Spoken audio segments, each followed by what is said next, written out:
The series name is What If Naruto Kidnapped Jinx and Teen Titians. So let's start the series. One moment, Jump City is suspended in that fragile hour between sunset and darkness, the Titan Tower's silhouette cutting a familiar shape against bruised purple clouds. The next, reality itself screams. Robin is the first to notice. He's standing on the rooftop platform, running tactical simulations on his wrist computer, when the air changes.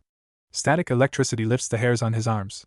The holographic display flickers once, twice, then dissolves into static. He looks up. Above the bay, the sky is folding. Not like clouds moving, like paper crumpling in a fist. Purple and black lightning forks outward, jagged veins spreading across the atmosphere, and in the center of it all, a tear forms. A wound in the world. Robin's finger hits the communicator before his brain finishes processing what he's seeing. Titans, get ready. The alarm blares through the tower. Sirens. Red light flooding every corridor.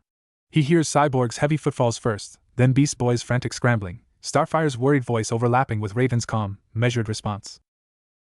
They gather on the platform in seconds, a practiced formation that speaks to years of fighting together. Cyborg's arm cannon hums to life. Starfire's hands crackle with green energy. Raven's cloak lifts in a wind that isn't natural, her eyes already flickering black at the edges. What is that? Beast Boy asks, and for once there's no joke in his voice. Just fear. I do not know, Starfire says, floating a foot off the ground, her hair lifting in the charged air. But it feels wrong. The tear widens. Light spills through it, not sunlight, not anything natural. It pulses with colors that shouldn't exist together, and then something emerges. Not debris. Not energy. People. They fall through the rip in reality like stones dropped into water. 3 figures, tumbling through the air, and Robin's trained eye catches details even from this distance. Dark clothing, wild movement, and something else. Energy crackling around them. Power bleeding into the air like blood into water. They're falling, Starfire says, and she's already moving, green light trailing behind her as she rockets toward the bay. Star, wait! Robin starts, but she's gone. The first figure hits the water hard, sending up a spray of white foam. The second, a blur of orange and black, twists midair, something blue flaring around them, slowing their descent just enough. The third lands on the surface of the water like it's solid, feet touching down with a grace that makes Robin's stomach tighten. That's not possible. Starfire reaches them first. She hovers above the water, hands raised, green energy ready. Are you injured? We can. The orange blur explodes upward. A young man, blonde hair, strange whisker-like marks on his cheeks, wearing a bright orange jacket that seems almost absurd against the chaos of the moment, bursts from the water with a roar. Blue energy swirls around him, visible now, churning the bay into a frenzy. Where is she? He shouts, spinning wildly, and his voice cracks with something raw. Desperation? Rage. Where did they take her? Stand down, Robin calls, landing on a nearby rooftop with the rest of the Titans behind him. You're in Jump City. Identify yourselves. The blonde doesn't seem to hear him. His eyes are scanning the sky, the water, the city, searching for something. His hands shake at his sides. Behind him, the other 2 rise from the water. A dark-haired young man with eyes like ink, a sword strapped to his back, his face completely unreadable. And a woman with pink hair, her movements precise and controlled, green energy gathering in her fists. Chakra, something whispers in the back of Robin's mind. Not metahuman. Something else. Sasuke, the pink-haired woman says, her voice low and tight. Do you see her? The dark-haired one, Sasuke, doesn't answer. His eyes are fixed on the Titans. On Raven. No, Robin realizes. On Raven specifically. Raven, he says quietly. Back up. But Raven doesn't move. She's staring at the strangers with an intensity Robin has rarely seen on her face. Her hands are clenched at her sides, and her eyes are doing something strange. Flickering between normal and that other thing. The thing that happens when her powers get away from her. They're looking for someone, she says, and her voice is distant. Someone who fell through with them. They think. Sakura, Naruto. Sasuke's voice cuts through the night, cold as steel. She's here. The blonde Naruto whirls. His eyes lock onto Raven, and something shifts in his expression. Recognition. And then, impossibly, rage. You, he breathes. You. I don't know what you're talking about, Raven says, and her voice is steady, but Robin hears the strain underneath. I've never seen you before. Liar. The word tears out of Naruto like a physical thing. Blue energy explodes around him. Chakra, Robin's mind supplies, though he doesn't know where the knowledge comes from, and the water beneath his feet boils. We felt it, Naruto says, and his voice is changing, dropping lower, rougher. Something orange flickers at the edges of his vision, and Robin's instincts scream danger. The dimensional tear. The power that came through. It was you. You took her. You took Hinata. I don't know anyone named Hinata, Raven says, and now there's frustration in her voice. Genuine confusion. I didn't open that tear. I don't even know what that is. Raven wouldn't. Beast Boy starts. Enough. Naruto moves. 1 second he's standing on the water. The next, he's there, fist swinging toward Raven's face, blue chakra condensing into a sphere in his palm that screams with contained destruction. Robin sees it in slow motion, the way the air warps around Naruto's hand, the way Raven's eyes widen, the way her shadows rise to meet the attack. Rasengan. The word echoes in Robin's head as the blue sphere meets black shadow. The explosion lights up the night. Raven's shadows absorb some of the impact, but not all. She's thrown backward, cloak tearing, crashing into a shipping container with a sound that makes Robin's chest constrict. Beast Boy shouts. Cyborg's arm cannon powers up. And then everything happens at once. Sasuke moves faster than Robin can track, appearing beside Starfire with a blade of lightning in his hand. Chidori, the voice whispers, and Starfire barely blocks it with a starbolt, the two energies colliding in a shower of sparks that scorches the air. Sakura's fist hits the ground and the pier shatters, concrete cracking in a web that sends Cyborg stumbling. We don't want to fight you, she shouts, but her stance says otherwise, green chakra still flaring around her fists. The hell you don't! Beast Boy transforms mid-sentence, tiger claws raking toward her, and she dodges with a speed that belies her size. Robin throws a birdarang. It's instinct training, the need to control the situation. It slices toward Naruto, who catches it without looking, his fingers closing around the blade. He turns, and for a moment, Robin sees his face clearly. He's young. Maybe Robin's age. Maybe younger. But his eyes are old. And full of something that looks like grief. We're not your enemies, Robin says, raising his hands, trying to de-escalate even as the battle rages around them. Whatever happened, we can. You don't understand, Naruto says, and the orange flicker in his eyes grows stronger. She's gone. The portal opened, and she fell through, and you. He looks toward where Raven is pulling herself from the wreckage, blood running down her face. Your kind took her. Your power took her. And I will tear this world apart to get her back. Then you'll have to go through us. Robin moves. He's not a metahuman, doesn't have super strength, or energy blasts, or shadow magic. But he's trained with Batman. He's fought Slade. He's faced down gods and monsters and things that should not exist. He doesn't hesitate. The fight explodes. Starfire has faced powerful enemies before. She has traded blows with Blackfire, with the Gordanians, with beings who thought themselves gods. But the dark-haired one, Sasuke, moves like nothing she has ever seen. He flows between her starbolts like water, his sword drawn now, the blade crackling with lightning that should be impossible. When she blocks with her energy, the impact sends shockwaves through the bay, throwing up walls of water that freeze midair and shatter. You fight well, she says, and means it. But we are not your enemies. Sasuke's eyes narrow. Something shifts in them, a pattern emerging, 3 commas spinning into focus.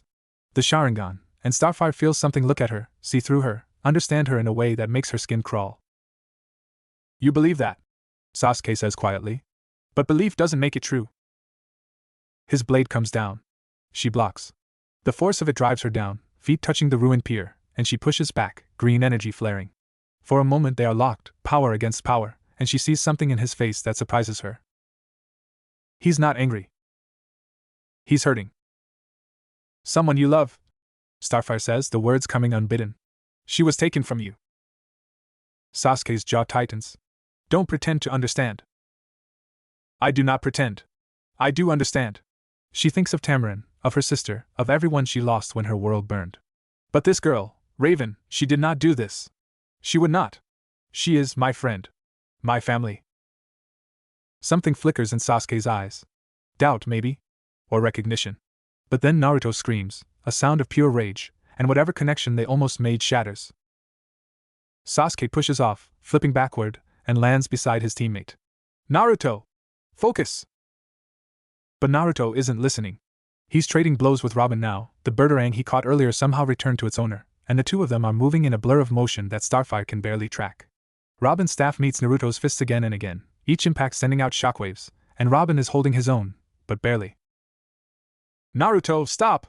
Sakura shouts, and her voice cracks. This isn't right. She's not the one." "How do you know?" Naruto screams back, and his voice is changing, deepening, something animal rising in it. "How do you know she didn't?" "Because I can feel her," Sakura says, and she's crying now, tears cutting tracks through the dust on her face. "I've been scanning since we fell. Her power signature is completely different. Stable. Controlled. Whatever opened that rift, it wasn't her." Naruto freezes. Robin's staff is an inch from his throat. The blue chakra around his hand flickers, sputters, and dies. And for a moment, no one moves. "Sakura," Naruto says, and his voice is small now. Small and scared. "Are you sure?" Sakura nods, and she's shaking.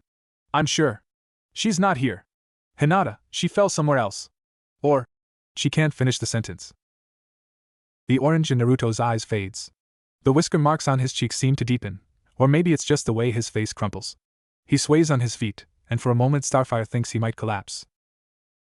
"I'm sorry," Raven says, and everyone turns. She's standing at the edge of the ruined pier, one hand pressed to her bleeding temple, her cloak torn and smoking. But her voice is steady. Quiet. "I didn't open the rift. But I felt it. When it happened, something called to my power. Used it." Her jaw tightens. "Someone used me to open that door." Naruto stares at her. His hands are still shaking. But slowly, very slowly, the fight drains out of him. We thought." He can't finish.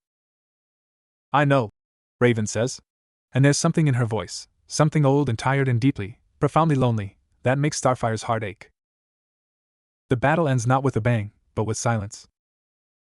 The Titans stand on one side of the ruined pier. Team 7 on the other. Between them, the water is still churning from the force of their conflict, debris floating on the surface, the air still thick with residual energy. Robin lowers his staff, but doesn't put it away. "Someone want to explain what just happened?" Naruto opens his mouth, but nothing comes out. He looks lost. Hollow. The rage that was driving him has burned out, leaving something empty behind. Sasuke is the one who speaks. "We're from another dimension. Our world. Our village. There was a mission, track a rogue ninja who'd been experimenting with dimensional techniques. We followed him to the rift. But when it opened..." He pauses. "Someone else was there. Someone using power that shouldn't exist in our world. They pulled her through. Hinata. And we followed." "And you thought that was me?" Raven says. It's not a question. Sakura nods slowly. "Your power signature, it's similar. Not identical. But close enough that our sensors latched onto it. We thought..." She stops. Presses a hand to her face. "We weren't thinking clearly. We just saw her fall, and then we were falling, and then we felt your power and..." "You panicked," Robin finishes. "We've all been there." The silence stretches. The water laps at the broken pier. Somewhere in the city, a siren wails, and Robin knows they don't have much time before the authorities arrive. Before questions get asked that none of them can answer. "You need to leave," he says. "Before..." "Leave?" Naruto's head snaps up, and there's something desperate in his eyes now. "We can't leave. Hinata is still out there. Somewhere. In this world. And we..." His voice breaks. "We can't go back without her." Robin wants to argue. Wants to point out the impossibility of what they're asking. Wants to protect his city, his team, the fragile peace they've built. But he looks at Naruto's face, at the grief there, the determination, the absolute refusal to give up, and he sees something he recognizes. He's worn that expression himself. More times than he can count. "Raven," he says quietly. "Can you track her? The one who fell through?" Raven's eyes flicker. "Maybe. If the residual energy from the rift is still present. But I'd need to get closer to where it happened. And..." She hesitates. "Whoever was using my power to open that door, they might still be there. Waiting." "We can handle it," Sasuke says. And there's no arrogance in his voice. Just fact. Robin looks at his team. At Cyborg, who's watching the strangers with wary calculation. At Beast Boy, who's shifted back to human form but is still half-crouched, ready to transform. At Starfire, who's looking at the pink-haired girl, Sakura, with something that might be sympathy. At Raven, who's staring at the dark-haired one with an expression Robin can't quite read. He makes a choice.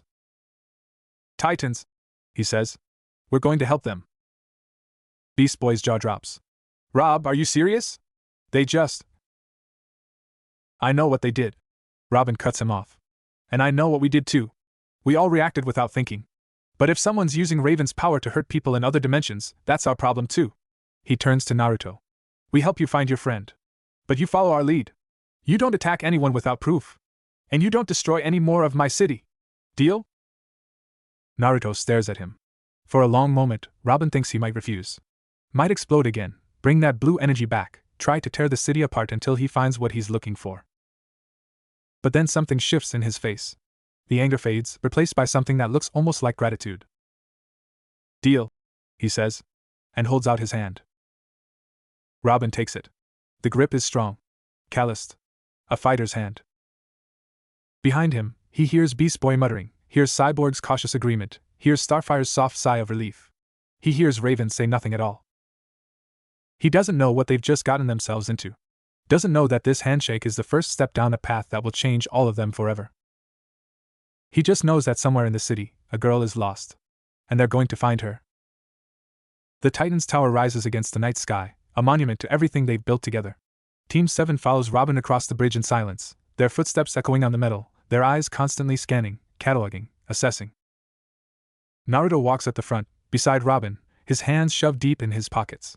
The orange jacket is torn at the shoulder, and there's a cut on his cheek that's already healing, faster than it should, Robin notices. Faster than any normal human could. The tower's our base, Robin explains, filling the silence because someone has to. You can stay there while we figure out what happened. Cyborg will run scans, see if we can track the dimensional energy. Raven can. I know what Raven can do, Naruto says, and there's an edge to his voice. I felt it. When we fell through. Her power was there, in the rift. Maybe not her fault, but it was there. Robin stops walking. Turns to face him. Raven is one of us. If you're going to blame her for something she didn't do, we're going to have a problem. Naruto meets his eyes. There's a challenge there, but also something else. Understanding, maybe.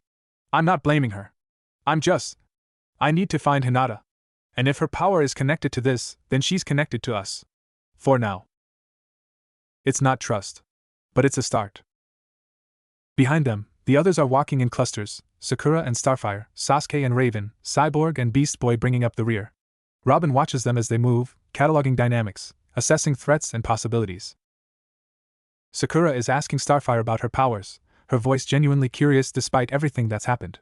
Starfire is answering with her usual enthusiasm, gesturing with her hands, green energy sparking between her fingers as she demonstrates. The pink-haired girl watches with the focused attention of someone who understands power on a fundamental level. Medical ninja, Robin's mind supplies. Healer. But also fighter. That punch earlier, she could have killed Cyborg if she'd wanted to. Sasuke walks beside Raven, and there's something strange about the space between them. They're not talking. Not looking at each other.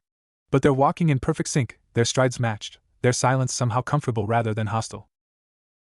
Robin files that away for later. Beast Boy, predictably, is the first to break the tension. So, like, you guys can walk on water and shoot lightning out of your hands and stuff? That's awesome. I can turn into a T-Rex. Wanna see? Sakura laughs, a surprise sound, bright and unexpected. Maybe later. Right now I think we all just need to process. Yeah, Beast Boy says, and his voice softens. I get that. When we first formed the Titans I was, like, super messed up. Didn't trust anyone. Thought everyone was gonna betray me or leave me or... He trails off. It gets better. Having people who've got your back. It helps. Sakura looks at him for a long moment. Then she smiles, a real smile, small but genuine. Thanks. Cyborg catches Robin's eye and gives him a look that says we need to talk. Robin nods slightly. Later. When they're not being watched. They reach the tower. The doors slide open, and the team files inside, and for a moment Robin sees the space through strangers' eyes, the holographic displays, the training equipment, the trophy cases holding remnants of battles past. It's a lot. It's everything they've built. Naruto stops in the middle of the common room, turning in a slow circle. His eyes land on the windows, on the city spread out below, on the water glittering in the moonlight. It's not so different, he says quietly. From home. The village. The way the lights look from the Hokage monument. You're from a village? Beast Boy asks. Like a ninja village? We're ninja, Sasuke says flatly. That's what we do. No way. That's so cool. Can you do the thing where you throw a star and it like? That's not how ninja work, Sakura says, but she's smiling. It's more complicated than the stories. Raven moves to the far side of the room, away from everyone, and settles into one of the meditation cushions she keeps there. Her hands rest on her knees, palms up, and Robin sees her shoulders drop slightly as she starts to center herself. Sasuke watches her. Robin sees the way his eyes track her movements, the way his hand rests on the hilt of his sword, not threatening, but ready. You meditate, Sasuke says. It's not a question. Raven opens one eye. Among other things. The darkness inside you. You control it. Most of the time. Raven's other eye opens. What do you know about darkness? Sasuke doesn't answer. But something passes between them, something Robin can't quite see, can't quite understand. And then Sasuke moves, crossing the room to sit on a cushion a few feet away from Raven. Not close. But not far either. He closes his eyes. And he meditates. Robin exchanges a look with Starfire. She shrugs, her expression a mix of confusion and something that might be hope. Okay, Robin says, clapping his hands together. Let's figure out how to find this Hinata girl. Cyborg, can you run a scan for dimensional anomalies? Raven, when you're ready, see if you can trace the rift's signature. And the rest of you. He looks at Team 7. Get some rest. We start fresh in the morning. Naruto doesn't move. He's still standing in the middle of the room, staring out at the city, and there's something in his posture that makes Robin's chest ache. We'll find her, Robin says quietly. I promise. Naruto turns. And for a moment, Robin sees past the rage and the grief to something else. Something young. Something scared. You don't even know us, Naruto says. Why would you help us? Robin thinks about it. About Batman, who took in a grieving boy and taught him to fight. About the Titans, who found him when he was lost and gave him something to believe in. About all the times he's been the one who needed help, and the people who gave it anyway. Because that's what we do, he says simply. We help people. Naruto stares at him. And then, slowly, he smiles. It's a small thing, fragile and tired, but it's there. Thank you, he says. I won't forget this. Robin nods. And he hopes, really hopes, that he's made the right choice. Later, when the tower is quiet and the others have gone to sleep, Robin finds himself on the roof. The city sprawls below him, lights flickering, life continuing as if nothing happened tonight. But something did happen. Something big. He hears footsteps behind him and doesn't turn. He knows who it is. You should be resting, he says. Raven moves to stand beside him, her cloak stirring in the night breeze. I should. But I can't. They stand in silence for a moment. Below them, the water of the bay is calm again, the earlier chaos already erased. There's something I didn't tell them, Raven says quietly. About the rift. Robin turns to look at her. What is it? Raven's face is pale in the moonlight, her eyes shadowed. When it opened, I felt something. Someone. Reaching through. Not just using my power. Looking for something. For someone. She meets his eyes. They knew about the rift. About the other world. And they were waiting for those ninja to come through. Robin's blood runs cold. It was a trap. I think so, Raven says. I think we're all in more danger than we know. The wind picks up, and Robin shivers despite himself. Somewhere out there, in the darkness between worlds, something is watching. Something is waiting. And they just walked right into its plan. We'll be ready, Robin says, and he tries to make it sound like a promise. Whatever's coming, we'll face it together. Raven doesn't answer. She just stares out at the city, her dark eyes reflecting the lights below, and Robin wonders what she sees when she looks at the world. He wonders if she sees the same thing he does. A war coming. A choice that will change everything. And in the quiet of the night, with strangers sleeping in their home and an unknown enemy lurking in the shadows, Robin makes a decision. They will find the girl. They will stop whoever is behind this. And somehow, some way, they will survive. Because that's what heroes do. Morning comes too fast. Sakura wakes to an unfamiliar ceiling, the weight of the past 12 hours pressing down on her chest like a physical thing. For a moment, she doesn't remember where she is. Then it all comes flooding back: the mission, the rift, Hinata falling, the fight, the strange tower, the even stranger people who live there. She sits up slowly. The room the Titans gave her is small but comfortable: a bed, a desk, a window that looks out over the bay. The light coming through it is pale and watery, the sky the color of old bruises. How long was I out? She reaches for her chakra, finds it steady but depleted. The dimensional travel took more out of her than she realized. There's a soft knock at the door. Before she can answer, it opens, and Starfire floats in carrying a tray of something that smells surprisingly good. Good morning!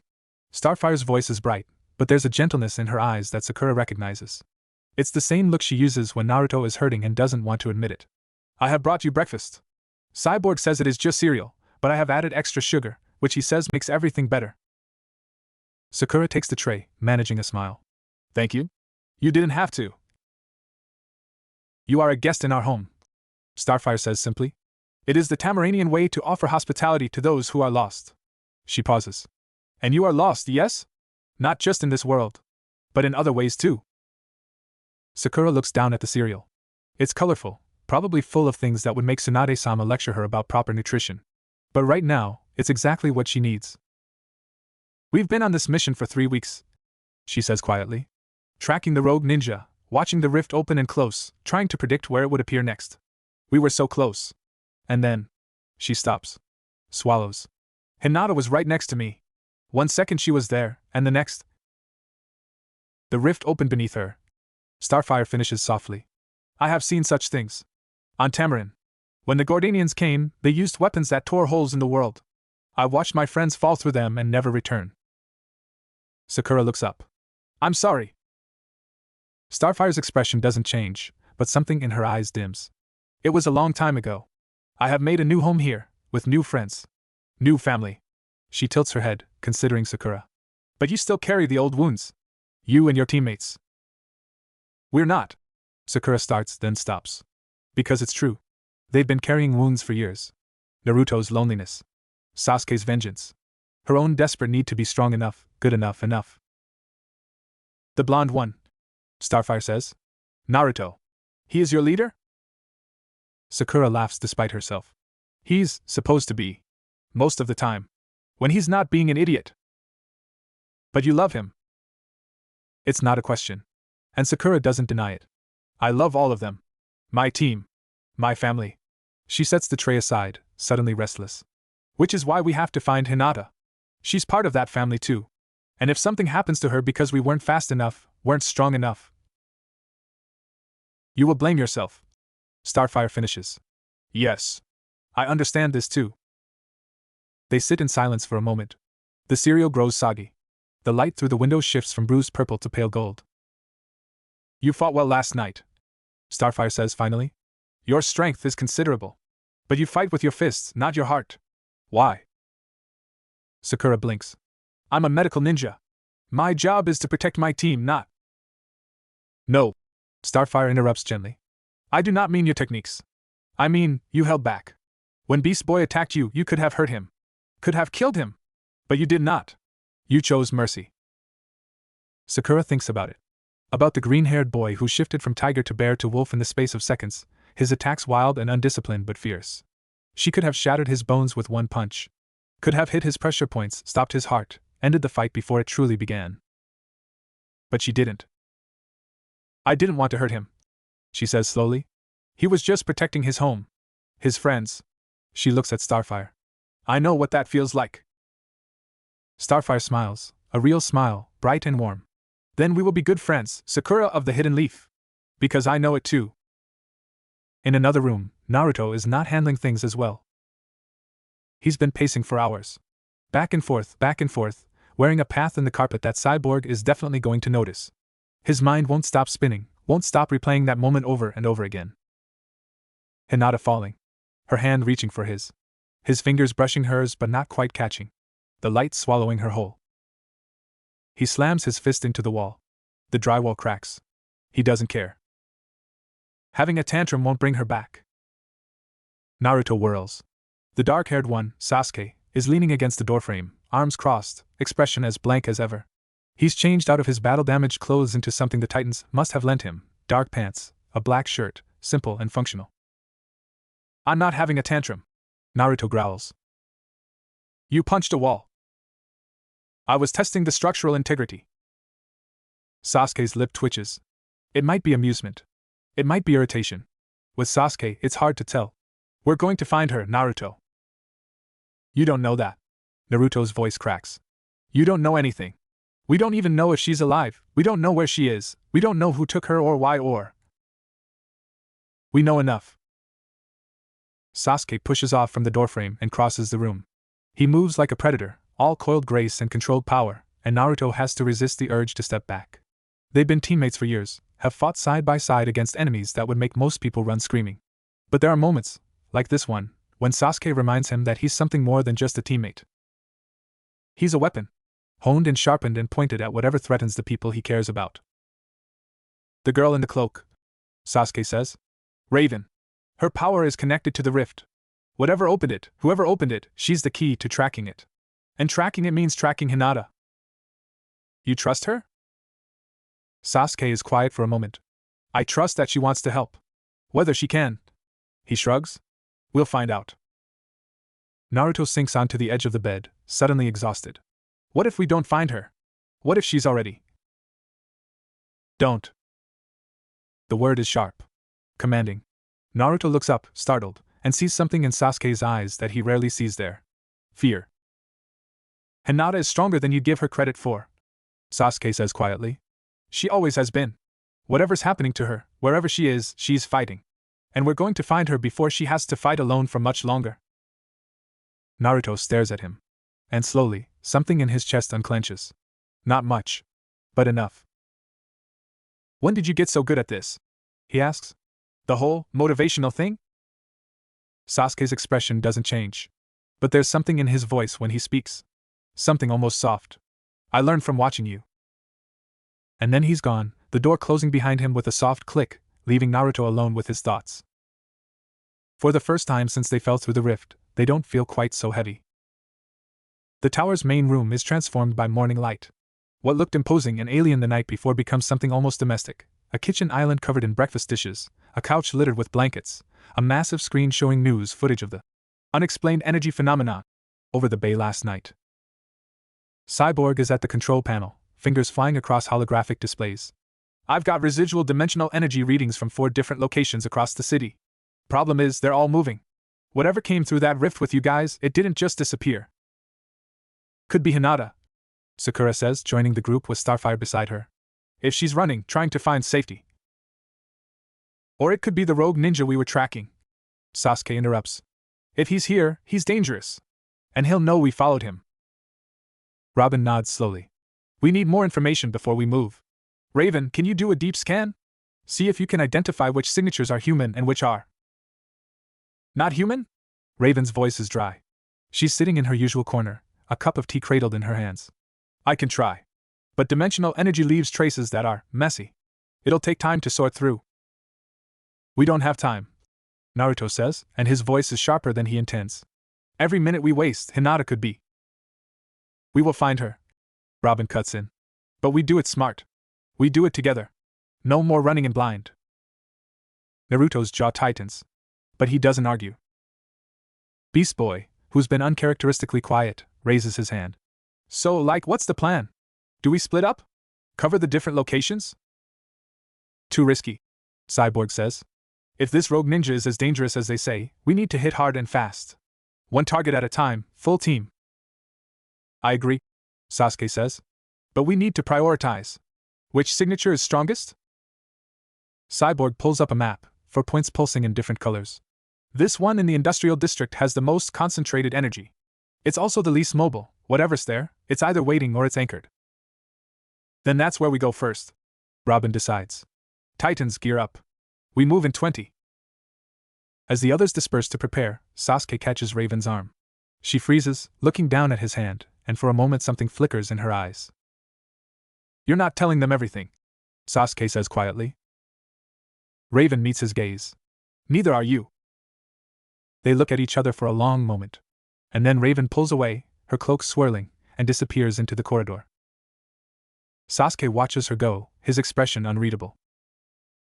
The industrial district is a graveyard of rusted steel and broken concrete. Factories that once hummed with life now stand silent, their windows shattered, their walls tagged with graffiti that has faded to illegibility. The morning sun struggles to penetrate the haze that hangs over the area, giving everything a sickly yellow tint. The team moves through the streets in formation. Robin takes point, his staff extended, every sense alert. Behind him, Cyborg and Beast Boy cover the flanks. Naruto and Sasuke walk together, their chakra flaring at the edges, ready to respond to any threat. Sakura stays close to Starfire, who floats just above the ground, her hands glowing faintly green. Raven brings up the rear, her eyes half closed, her lips moving silently as she traces the dimensional energy that led them here. It's close, she murmurs. Very close. The signature is strange. It's not just dimensional energy. There's something else mixed in. Something dark. How dark? Robin asks. Raven doesn't answer. But her face has gone pale, and her hands are shaking slightly. The signal leads them to an old warehouse, its doors rusted shut, its windows boarded over. The building crouches at the edge of the district like a wounded animal, and something about it makes Robin's instincts scream. This is it, Raven says. The signature is strongest inside. Robin signals for the team to spread out. Naruto moves to one side of the main door, Sasuke to the other. Sakura and Starfire take positions at the windows. Cyborg's arm cannon hums to life, aimed at the center of the door. On my mark, Robin says. 3, 2, 1. The door explodes outward. Not from their attack, from something inside. A wave of purple-black energy slams into the team, sending them flying. Robin hits a rusted shipping container hard enough to see stars. Beast Boy crashes through a chain-link fence. Cyborg digs his metal feet into the concrete, sparks flying, barely holding his ground. And from the darkness of the warehouse, something emerges. It's human-shaped, roughly. But the proportions are wrong, too tall, too thin, limbs bending at angles that shouldn't be possible. Its skin is the color of ash, and its eyes are pits of darkness that seem to swallow the light around them. Purple-black energy crackles around its body, and when it speaks, its voice is a chorus of whispers, all slightly out of sync. The child of darkness. It hisses, its gaze fixing on Raven. We have been waiting for you. Raven's eyes go wide. That's not a person. That's a what? Naruto demands, already on his feet, blue chakra swirling in his palm. A construct. Raven breathes. A being made from pure dimensional energy. Someone made this thing. Someone sent it here. Our master sends greetings, the creature whispers. He has waited long for this moment. For the convergence of worlds. For the power that will unlock everything. What power? Sasuke demands, his Sharingan spinning to life. What are you talking about? The creature's mouth stretches into something that might be a smile. The child of darkness carries the key. The shinobi carry the door. And our master carries the will to remake everything. It lunges. The battle is chaos. Naruto's Rasengan meets the creature's claws in an explosion of blue and purple. Sasuke's Chidori tears through its side, but the wound closes almost instantly, darkness knitting together like flesh. Starfire's starbolts punch holes through its chest, and Sakura's fists shatter chunks of its body, but it keeps coming, keeps reforming, keeps fighting. We can't kill it! Cyborg shouts, firing blast after blast. It's regenerating too fast! Then we trap it, Robin says, dodging a swipe that would have taken his head off. Raven, can you contain it? Raven is in the center of the chaos, her hands raised, her eyes completely black. Shadows swirl around her, responding to her will, but she's struggling. The creature is too strong, too connected to the darkness that lives inside her. You cannot contain us, the creature whispers, turning to face her. We are you. We are the part of you that you have always feared. The part that will destroy everything you love. Shut up, Raven snarls, but her voice shakes. The boy you saved. The friends you protect. They will all fall. And you will be alone. As you were always meant to be. Raven! Robin shouts. Don't listen to it. But it's too late. Raven's control is slipping. The shadows around her are growing, twisting, reaching for the creature.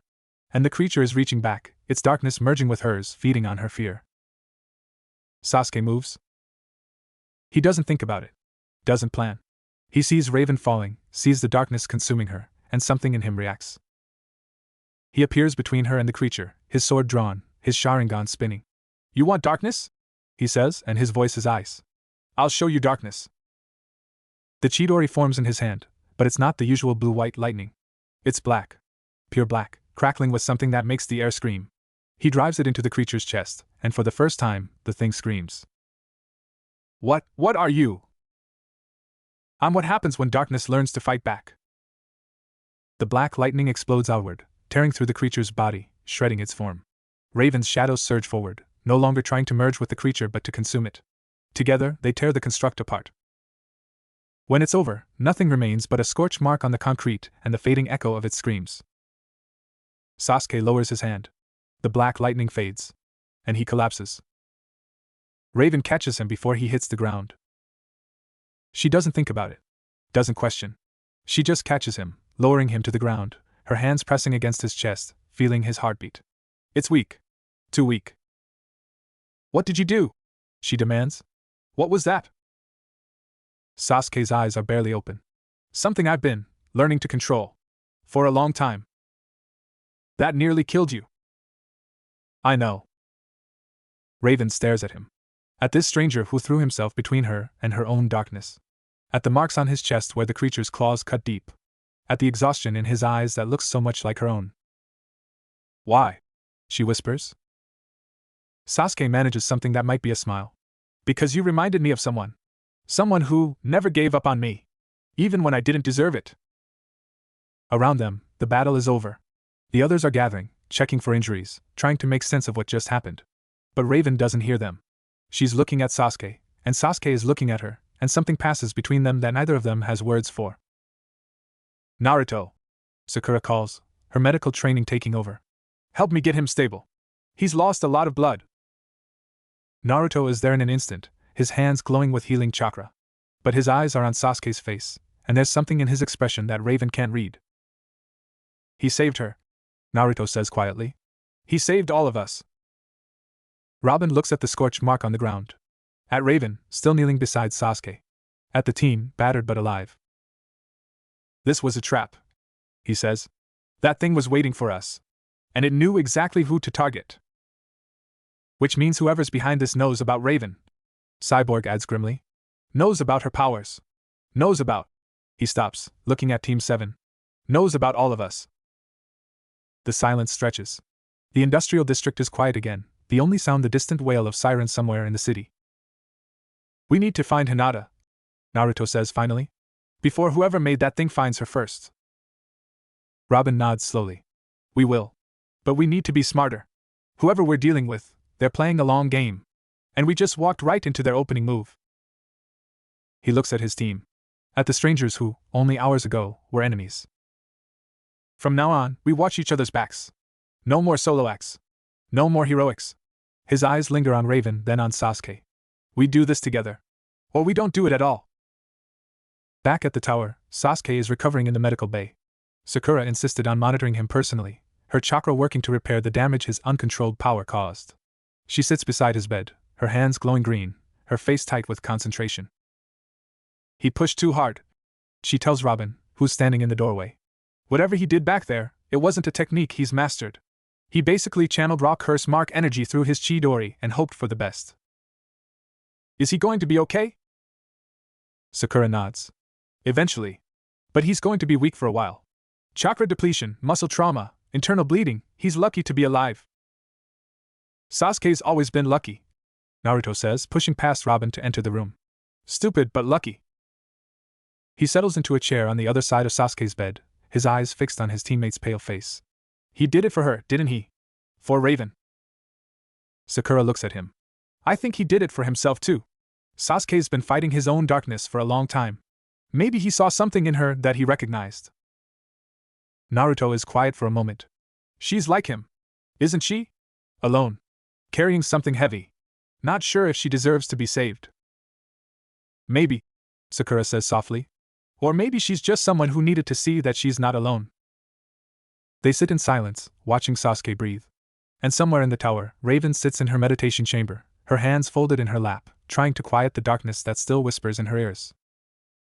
But for the first time, the whispers are fainter, drowned out by the memory of a stranger's eyes, by the feeling of someone stepping between her and her fear.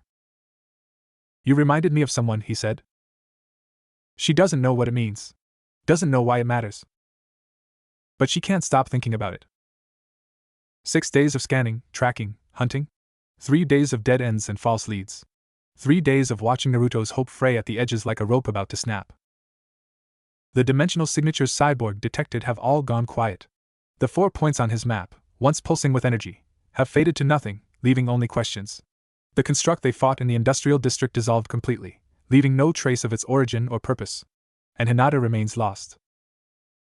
Nothing, Cyborg says, slamming his fist on the console. I've recalibrated the sensors 6 times. There's no residual energy anywhere in the city. It's like they never existed. They did exist, Robin says, his voice tight. We saw them. We fought them. Then where did they go? The question hangs in the air, unanswered. Naruto is standing at the window, his reflection ghosting over the city below. He hasn't slept.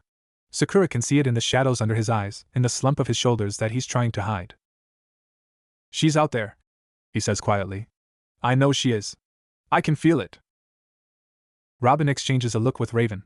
Raven's been trying to trace the dimensional energy back to its source. Any luck? Raven shakes her head. It's like trying to find a specific drop of water in the ocean. The rift left behind so much interference that I can't isolate the original signature. She hesitates. There is another way. But it's dangerous. What kind of dangerous? Beast Boy asks. Astral projection. I'd have to send my consciousness into the dimensional stream itself. Track the energy manually. She meets Robin's eyes. If something goes wrong, I could get lost. Trapped between worlds. Or worse. No, Sasuke says. Everyone turns. He's standing in the doorway to the medical bay, one hand pressed to his still healing chest, his face pale but determined. You're not healed yet, Sakura protests. You shouldn't be out of bed. I'm fine. Sasuke doesn't look at her. His eyes are on Raven. You can't do the projection. Not alone. I've done it before, Raven says. Not with a dimensional rift involved. Not with whoever made that construct still out there. He moves into the room, ignoring Sakura's protests. If you project and they find you, they could trap you. Use you. You'd be giving them exactly what they want. Raven's eyes flash. You think I don't know that? You think I haven't considered the risks? I think you're used to taking risks alone. Because you think no one else can help you. Sasuke's voice is quiet, but there's an edge to it. You're wrong. The room goes very still. Beast Boy looks between them, his mouth open. Starfire's hands have stopped glowing. Even Cyborg's console seems to hold its breath. Raven stares at Sasuke for a long moment. Then, slowly, her expression shifts. The defiance drains away, replaced by something that looks almost like relief. What do you suggest? She asks. Sasuke moves to the center of the room. In my world, there's a technique called the mind-body transmission. It allows 2 people to link their consciousness. Share thoughts, perceptions, even chakra. He looks at Robin. If we can adapt something similar, I could go with her. Anchor her to this reality while she projects. That's insane, Sakura says. You don't even know if that would work across dimensions. And even if it did, the strain on both of you might kill us, Sasuke finishes. But it's better than Raven going alone. Raven is watching him with an expression no one can quite read. Why? You don't know me. You don't know me anything. Sasuke is quiet for a moment. When he speaks, his voice is low, meant only for her. Because I know what it's like to carry something inside you that you can't control. Something that makes you a danger to everyone you care about. And I know what it's like to think you have to face it alone. He meets her eyes. You don't. The silence stretches. And then, slowly, Raven nods. Okay, she says. Let's try. The ritual takes hours to prepare. Cyborg works with Sasuke to adapt the mind-body transmission technique to work with Raven's powers. Sakura monitors Sasuke's chakra levels, injecting him with supplements to keep his energy up. Starfire and Beast Boy clear the main room, creating a circle of empty space for the projection. Robin watches from the sidelines, his arms crossed, his jaw tight. He doesn't like this. Any of it. But he can't see another way.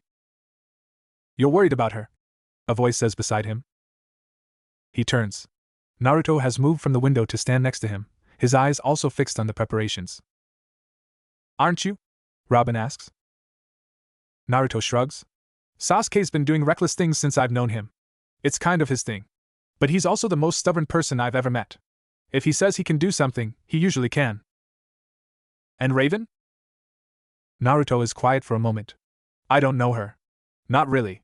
But I know what it's like to have people believe in you when you don't believe in yourself. He looks at Robin. She'll be okay. Because she has people who won't let her fall.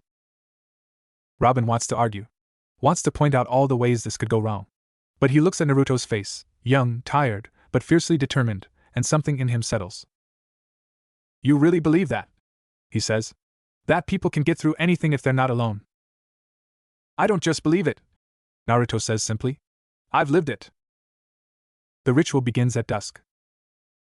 Raven sits in the center of the room, her legs crossed, her hands resting on her knees. Sasuke sits across from her, close enough that their knees almost touch. Sakura and Cyborg stand at the edges of the circle, ready to intervene if something goes wrong. Remember, Sakura says, the moment you feel your chakra drop below safe levels, you pull back. No heroics. Sasuke nods. His eyes are already spinning, the Sharingan active, mapping the patterns of Raven's power. Ready? Raven asks. Sasuke meets her gaze. Ready. He reaches out and takes her hands. The moment they touch, the room goes dark. Not metaphorically, literally. The lights in the tower flicker and die. The holographic displays dissolve into static. Even the light from outside seems to dim, as if the sun itself is being swallowed. And in the darkness, Raven's eyes open, and they are completely black. I see it, she whispers. The rift. The path the energy took. There's a trail. Faint, but it's there. Follow it, Sasuke says, and his voice is strained. Sweat is beading on his forehead, his knuckles white where he grips her hands. I'm with you. Raven's consciousness plunges into the dimensional stream. It's nothing like her usual astral projections. The space between worlds is chaos, fractured light and sound and sensation that doesn't quite translate to human perception. She feels Sasuke's presence beside her, a warm anchor in the cold void, and she holds onto it like a lifeline. I'm here, she thinks, not sure if he can hear her. I know. The trail of dimensional energy is faint, but it's there. She follows it through the chaos, past fragments of other worlds, other realities, other lives that flicker and fade like dying stars. And then she sees it. A figure, floating in the void. A girl with long dark hair and pale skin, her eyes closed, her hands folded over her chest. Energy swirls around her, purple and black, feeding into something that pulses in the darkness beyond. Hinata. Raven reaches for her, but something stops her. A barrier. Invisible but absolute, humming with power that makes her teeth ache. She's alive, Raven projects to Sasuke. But something's holding her. Something's using her. What kind of something? Raven looks deeper. Past the barrier, past the floating girl, into the darkness beyond. And there, at the center of it all, she sees eyes. Hundreds of eyes. Thousands of eyes. All watching. All waiting.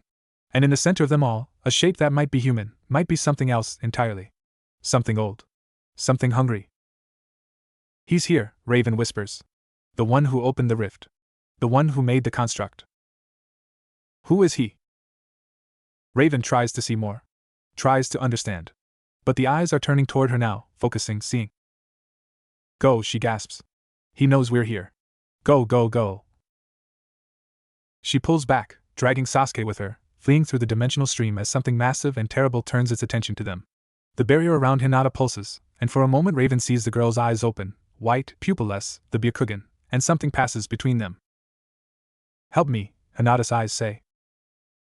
And then Raven is back in her body, gasping, her hands still locked with Sasuke's. The lights flicker back on. The displays hum to life. And for a moment, no one moves.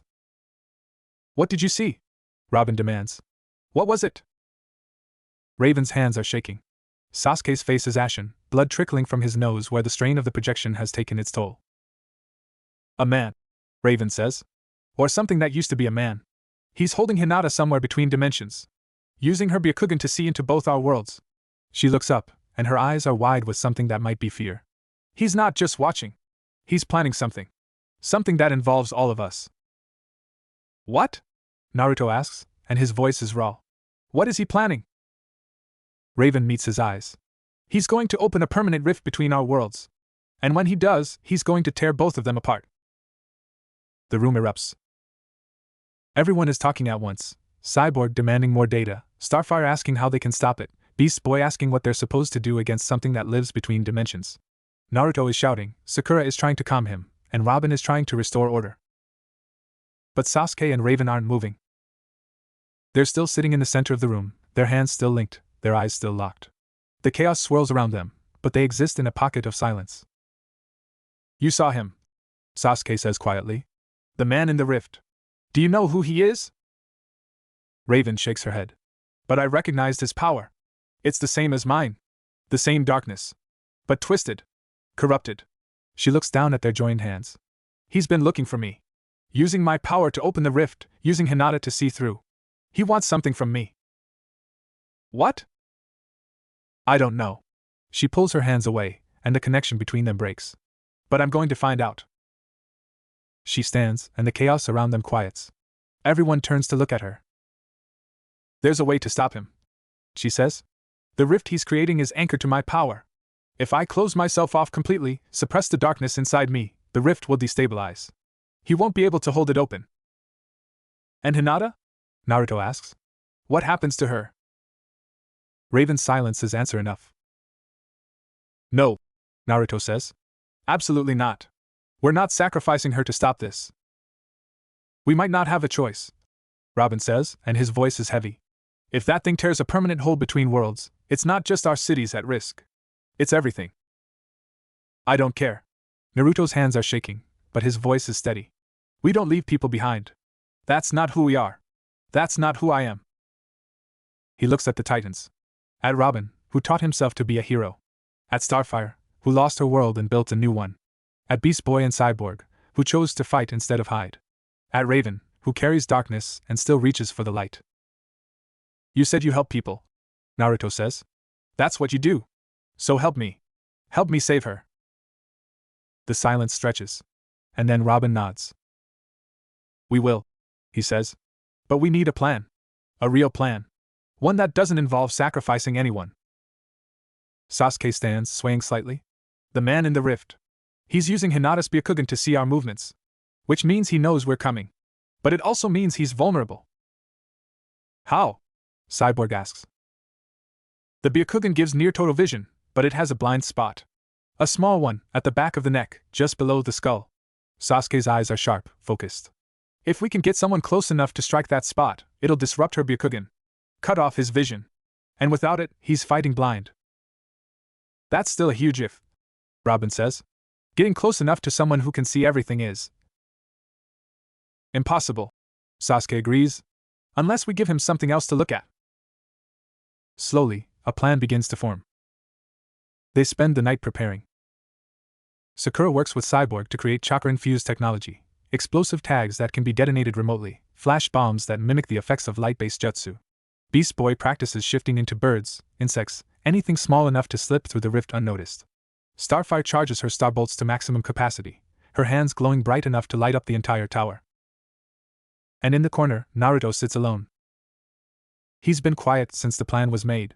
Quieter than anyone has seen him. He's not pacing, not shouting, not arguing. He's just sitting. Thinking. Robin approaches him carefully. You okay? Naruto doesn't look up. I keep thinking about what she said. About not leaving people behind. And I meant it. I do. But what if? He stops. Swallows. What if I'm not strong enough? What if I get there and I can't save her? What if I fail?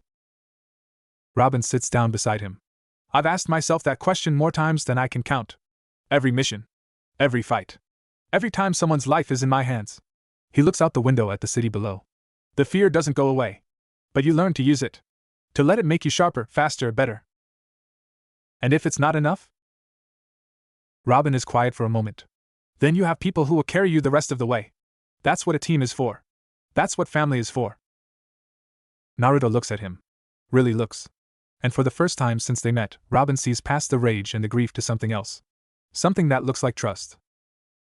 You're a good leader, Naruto says. Kakashi-sensei would like you. Robin smiles slightly.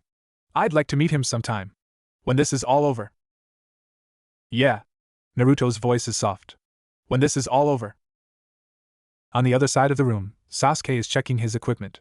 His chakra levels are still low, his body still healing from the damage he did fighting the construct. But he moves like none of it matters. Like pain is something he learned to ignore a long time ago. You should be resting, Raven says, appearing beside him. I should be doing a lot of things. He doesn't look at her. Resting isn't one of them. Raven watches him for a moment. The technique he used, the black lightning, that wasn't just chakra. It was something else. Sasuke's hands pause on his equipment. No. It wasn't. What is it? He looks at her now, and there's something in his eyes that she hasn't seen before. Vulnerability.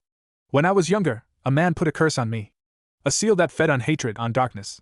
It made me stronger, but it also made me more angry, more bitter, more willing to do whatever it took to get what I wanted. Raven doesn't flinch. What happened? I almost lost myself. To the darkness. To the hatred. It took someone who refused to give up on me to pull me back. He touches his chest, where the seal used to be.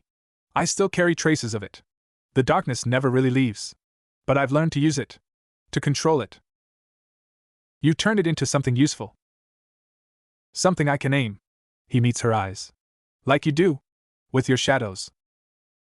Raven is quiet for a long moment. I've always been afraid of what I carry. What it might do if I lost control. Fear isn't weakness, Sasuke says. It's the thing that keeps you in control. The moment you stop being afraid is the moment you become dangerous. And what about you? Are you still afraid? Sasuke looks at her. Really looks. And for a moment, the mask slips. She sees the boy beneath the warrior. The one who lost everything and rebuilt himself from the ashes. Every day, he says quietly. Raven doesn't know why she does it. But she reaches out and takes his hand. Just for a moment. Just to let him know that she understands. When she pulls away, something has shifted between them. Something neither of them has words for. But it's there. Dawn breaks over Jump City, painting the sky in shades of orange and pink. The team gathers on the tower's roof, looking out at the bay where the rift opened 4 days ago. The plan is simple, Robin says, going over it one last time. Cyborg creates a distraction with the dimensional beacon. Beast Boy goes in small, finds Hinata's location.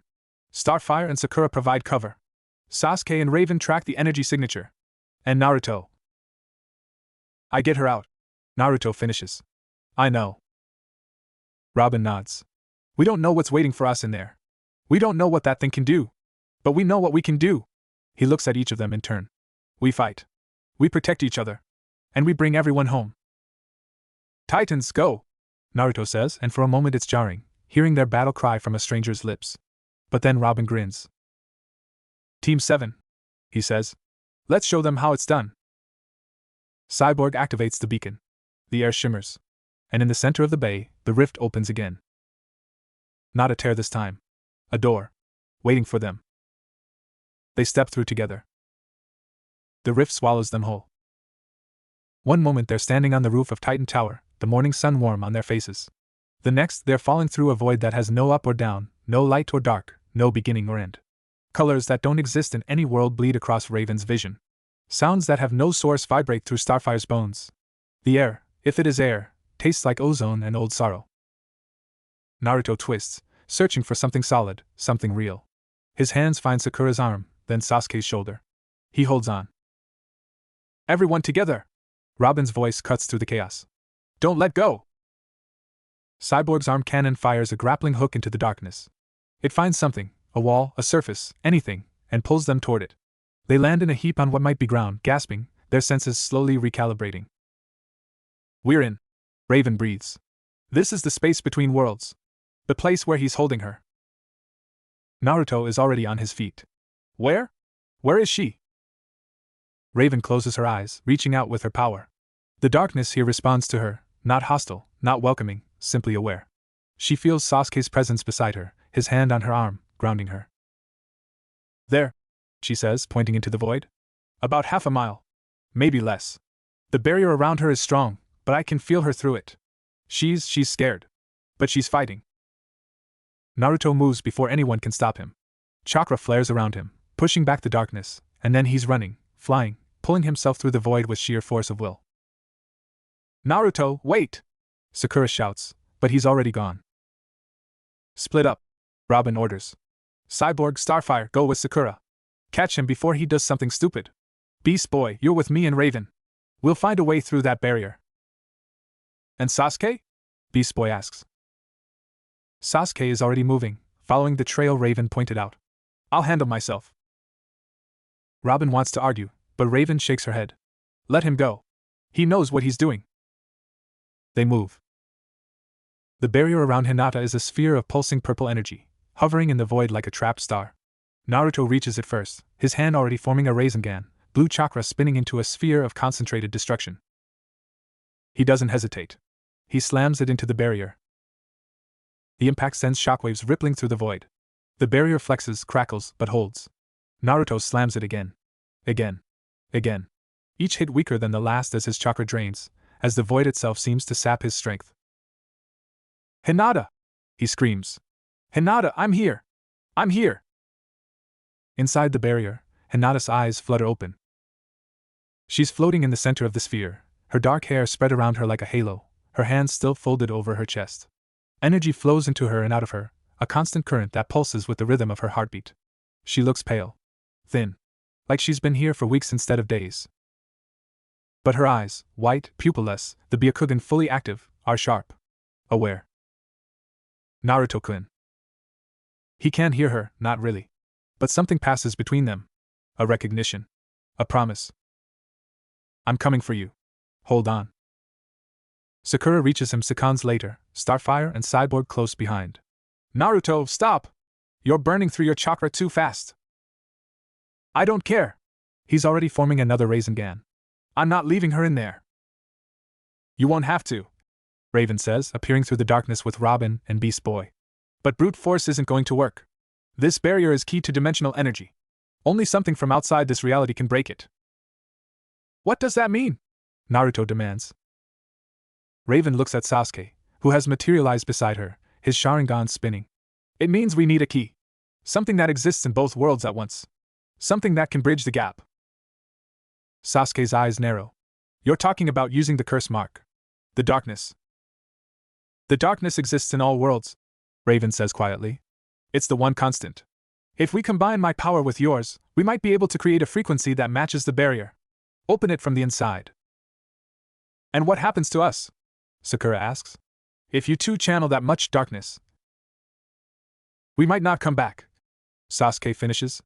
But Hinata will. Naruto grabs his arm. No. No way. We find another way. There is no other way, Raven says. You know that. You felt it when you hit the barrier. Physical force doesn't work here. Chakra doesn't work here. Only the thing that made the rift can unmake it. And the thing that made the rift is the thing holding her, Robin says slowly. The man with the eyes. He's using Hinata's Byakugan to see everything. But if you two channel that much power, he'll see you coming. He'll know what you're trying to do. Then we give him something else to look at, Naruto says. And something shifts in his eyes. Something that makes Robin's blood run cold. What are you thinking? Naruto looks at the barrier. At Hinata, floating inside it. At the darkness beyond, where something old and terrible is waiting. I'm thinking, he says slowly, that it's time to show him what happens when you mess with my friends. The plan comes together fast. Raven and Sasuke will combine their powers, creating a frequency that can break the barrier. But the moment they do, the man with the eyes will know. He'll come for them. He'll bring everything he has. Which is where Naruto comes in. I've been training to control this for a long time, he says, pulling off his jacket. The orange fabric falls away, revealing the black mesh underneath. There's a reason I'm the one they send when things get bad. A reason I'm the one who always comes back. What are you talking about? Cyborg asks. Naruto closes his eyes, takes a breath, and then he lets go. The change is immediate. His whisker marks deepen, darken, spreading across his face like cracks in stone. His eyes shift from blue to something else, something red, something slitted, something that glows in the darkness of the void. Chakra explodes from him in waves, red now, not blue, burning with a heat that makes Starfire recoil.